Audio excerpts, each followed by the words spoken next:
Have you seen Sashiko or Boro and thought, I'd love to try that, but it looks hard? Today I'll show you a simple, risk-free way to give it a go with things you probably already have. I'm using scraps and I've sorted out a pile here in the colours I want to use. Fairly traditional colours that might be used in Japan, although their most popular are probably the blues and beiges. But the best thing is to use your colour palette, whatever you like, and yours will be unique. I've cut the underneath side from a larger scrap. My finished size will be 11.5 by 14 inches, but I've cut this 1 inch larger all the way around.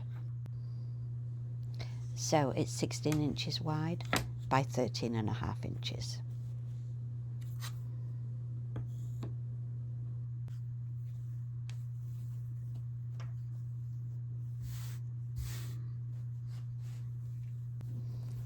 I don't need this to be padded, so no batting, but I don't want it to be really thin, so I'm adding a layer of flannel fabric for the centre. And I did pre-wash this because flannel can shrink faster than cotton. And I've cut it to the finished size of the piece, which is going to be 11.5 by 14 inches.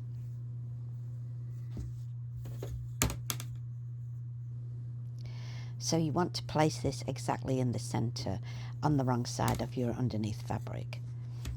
You should measure it and you should have 1 inch all the way around clear.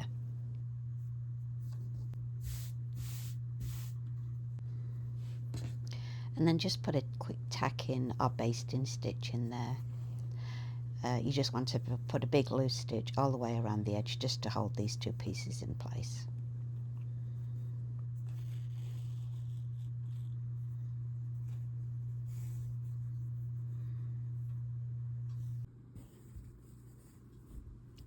I've tacked around the edges, and so this is ready now for the fun part. Begin arranging your scraps onto your flannel. The texture of the flannel does help to hold these in place a little bit as well. And for this part, there are just two simple rules. Your fabric pieces should touch the edges of the flannel and they should overlap each other a little. Move them around, vary the colour, vary the sizes. Sometimes I play around for ages doing this. Just enjoy yourself.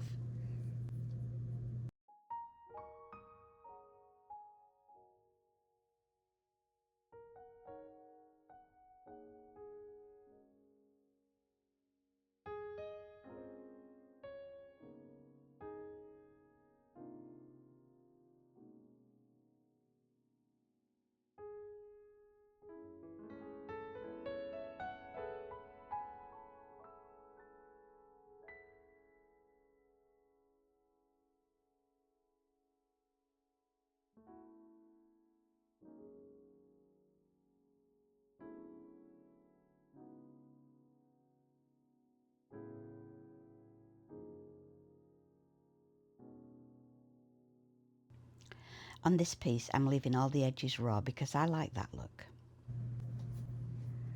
When you're happy, use just school glue like this and put some under each piece to hold it in place. It looks bright purple, so it's a little alarming, but it doesn't show. It dries too clear.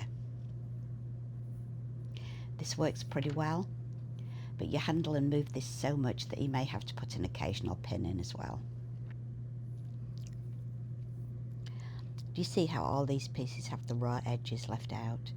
Now if you don't like that look and you wanted to, you could actually use your sewing machine and just overlock all these edges in place. Here the Sashiko stitching is the only thing that's going to hold all this together.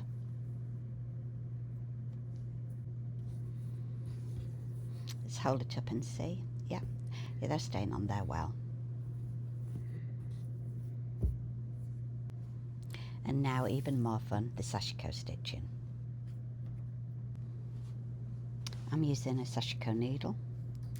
I recommend using Sashiko thread, but the one thing you do need for this is a Sashiko thimble. As I sew, you'll see how this is important. Both of these are now easily available on Amazon, and I'll put links in the description. Sashiko thread is best, but if you're just experimenting and just want to try all this out, with what you've got, then you can just use up some pearl cotton or embroidery floss. My plan is simple. I'm starting with a small knot, and then I'm going to put that between the layers of fabric so it doesn't show, so there'll be no knot on the back.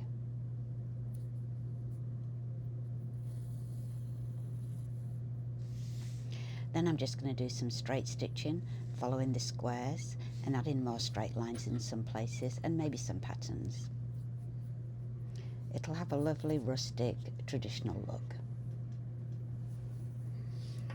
And of course this is Boro style, not actual traditional Boro, which was, you know, patchwork upon patchwork, mending clothes and so on.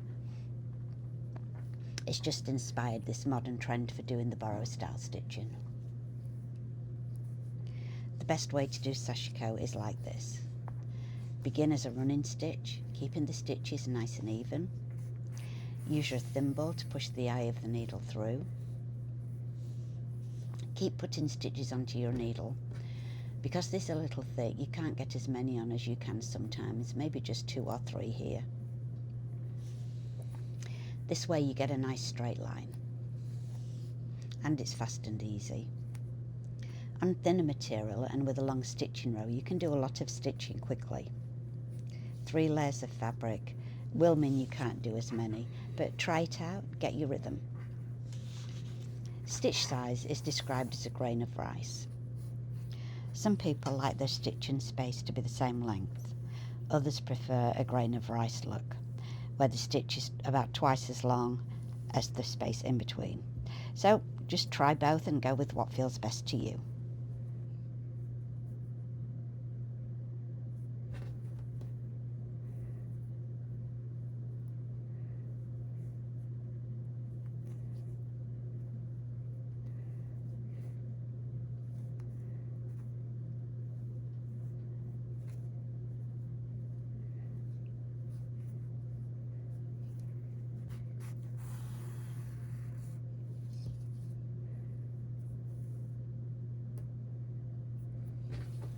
After every row of stitches, stretch the fabric a little or rub it between your finger and thumb. It helps the Sashiko thread plump up and stops puckering of your fabric. I've got an extra little sample here to show you how to begin Sashiko in a no-knot method. You may need this in some places for a neater finish. I've drawn a line on here, and it's 3 layers of fabric, just the same as the Boro style mat that I'm making. This is my Sashiko stitching line. I'm going to turn the piece around, and I'm going to begin sewing in the opposite direction to that your stitching line is going to take. Do 3 stitches a little smaller than you would normally make. And on this sample, I'm actually not going through to the underside for this part. Sometimes in no-knot Sashiko you go through all 3 layers.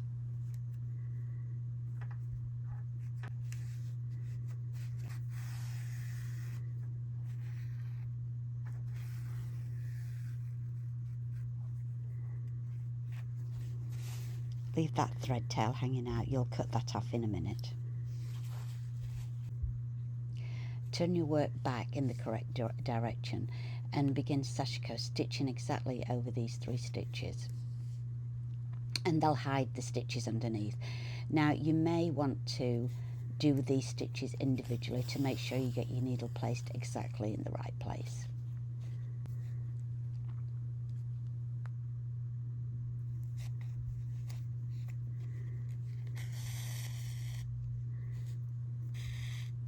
And you are going through all 3 layers this time.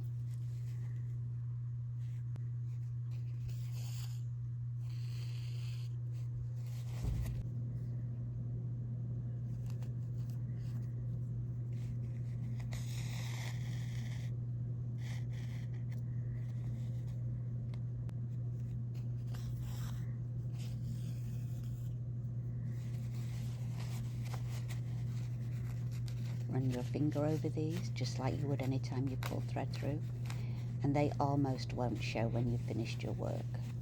They're slightly thicker, but it just seems to disappear into the work.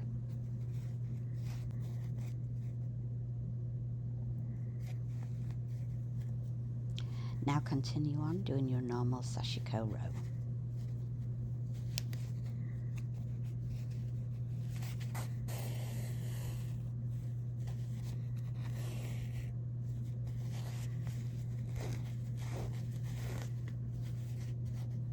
And you can just go back and cut that little tail end off now.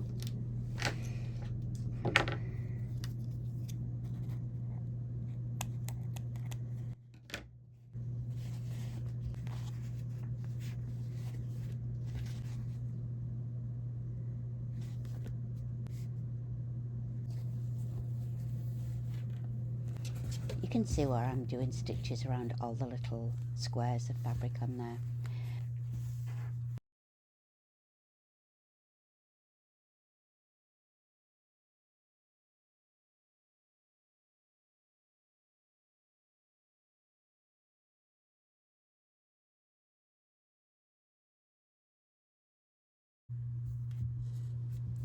This piece is perfect to do little crosses on.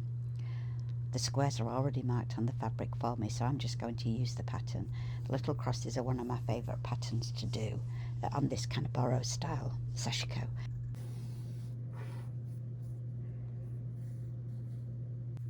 Can you see how that's coming along?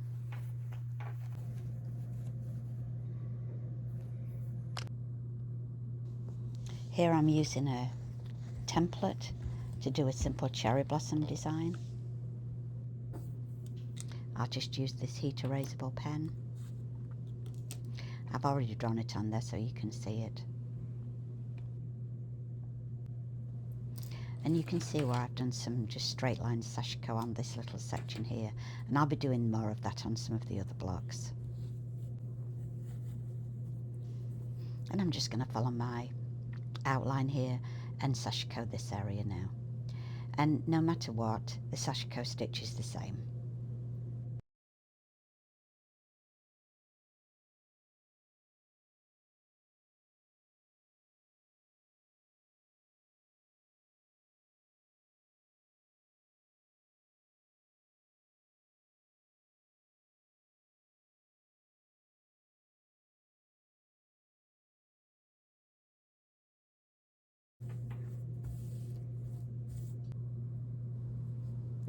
I thought these looked a bit like flower stems, so I decided to put some flowers on the top of here.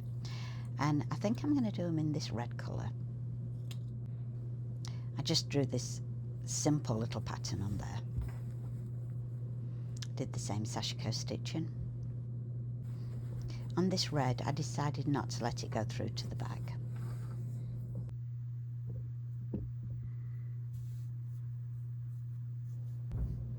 To finish the edges, I'm going to use this extra inch.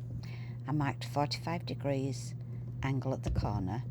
I've actually pressed it in, but if it doesn't show very well, you can make an extra marking with a pen.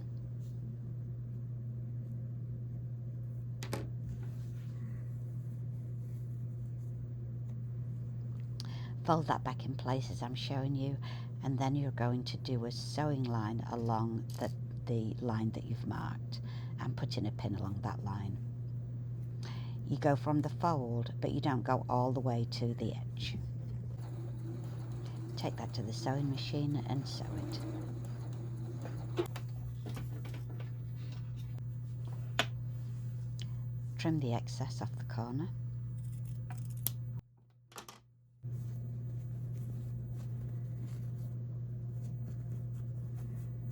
And fold it in place and making a nice mitered corner. And do that with all 4 corners. Fold the extra inch of fabric so the raw edge is touching the edge of your Sashiko work, and then fold again. That encloses all the raw edges. Do that all the way around and pin it in place.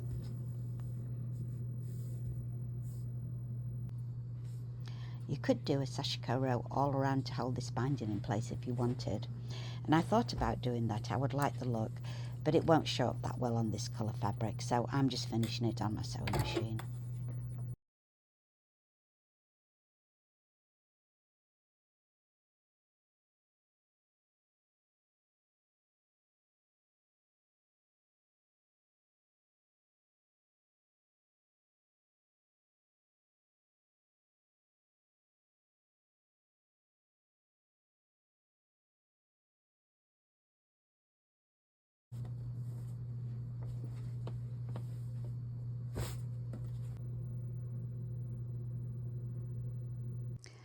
Since I finished the edges, I've added a couple more little Sashiko spots on here because honestly I just can't stop making these little Boro style and Sashiko pieces. They're relaxing, creative, and they're just addictive in the best way. So I hope you'll try one and fall in love with it too. And I've got more videos coming, so tap the bell and come and stitch with me again soon. Thanks for watching.